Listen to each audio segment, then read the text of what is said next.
Bonjour, nous allons voir comment procéder à la mise en place d'une perfusion intra-osseuse avec l'EasyEO. Pour ce qui est du choix de l'aiguille, nous vous renvoyons à l'annexe. Le kit étant ouvert, la première étape consiste à installer l'aiguille sur le driver. Il n'y a pas à la visser, à la serrer, puisqu'elle est magnétique. La ligne de perfusion doit être préalablement préparée, en particulier purgée. Pour purger le connecteur, il faut utiliser une seringue Leherlock de 20 ml avec du sérum physiologique. Pour ce qui concerne les règles d'asepsie d'une part et le repérage anatomique des sites de ponction d'autre part, nous vous renvoyons au document en annexe. Globalement, le site de ponction ayant été déterminé, il est désinfecté au même titre qu'il le serait pour la mise en place d'une voie veineuse périphérique. Nous avons choisi ici pour cette démonstration une ponction humérale proximale. L'aiguille est placée au niveau du point de ponction avec un angle de 45 degrés par rapport au plan des épaules et par rapport au plan sagittal. La peau est ponctionnée et l'aiguille enfoncée à travers les tissus jusqu'à venir buter sur le périoste de la zone de ponction.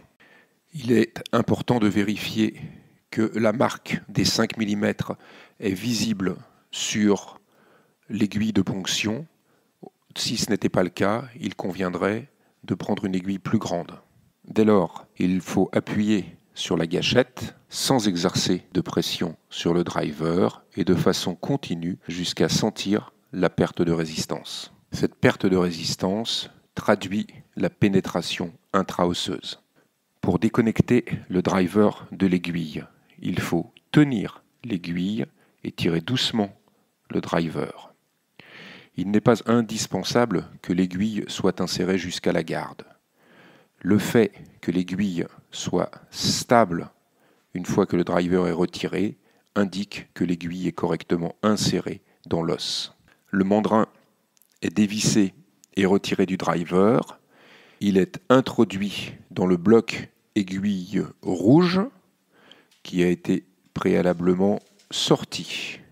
La fixation du dispositif de perfusion est au mieux réalisée avec l'Easy Stabilizer. Le dispositif de perfusion est connecté à la ligne de perfusion. Le reflux peut être rouge vif, mais aussi parfois rosâtre, voire jaunâtre. Il indique que l'aiguille est correctement positionnée. Il est indispensable, avant d'utiliser la voie intra-osseuse, de réaliser un flush de sérum physiologique. Ce flush permet de déplacer la moelle osseuse et la fibrine qui induisent des résistances à l'écoulement des solutés.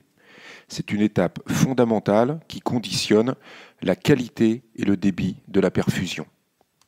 Le flush est de 5 à 10 ml chez l'adulte et de 2 à 5 ml chez l'enfant.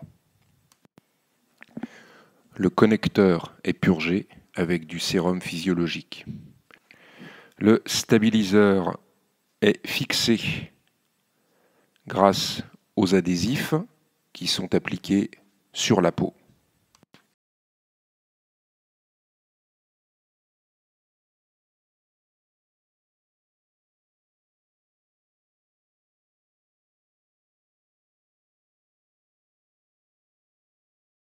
La ligne de perfusion est connectée. Il est recommandé d'utiliser un dispositif de contrepression. La surveillance du point de ponction, la surveillance des connexions, la surveillance de la ligne de perfusion est conforme à ce qui est réalisé pour les voies veineuses périphériques. Pour plus de détails, voir les documents en annexe. Pour procéder au retrait de l'aiguille intra-osseuse, il convient dans un premier temps de séparer l'aiguille du connecteur, de retirer le stabilisateur et de brancher une seringue Leherlock de 20 ml. Le retrait s'effectue en tirant sur l'aiguille, en lui imprimant un mouvement de rotation dans le sens des aiguilles d'une montre, et ce jusqu'à ce que l'extraction de l'aiguille soit complète. L'aiguille est déposée dans un conteneur à aiguilles classique. Un pansement est mis en place sur le point de ponction. comme pour une ponction veineuse périphérique. Il n'y a aucune nécessité de compression. Notez que le cal osseux étanche se forme en 48 heures et que la cicatrisation osseuse intervient dans les jours qui suivent.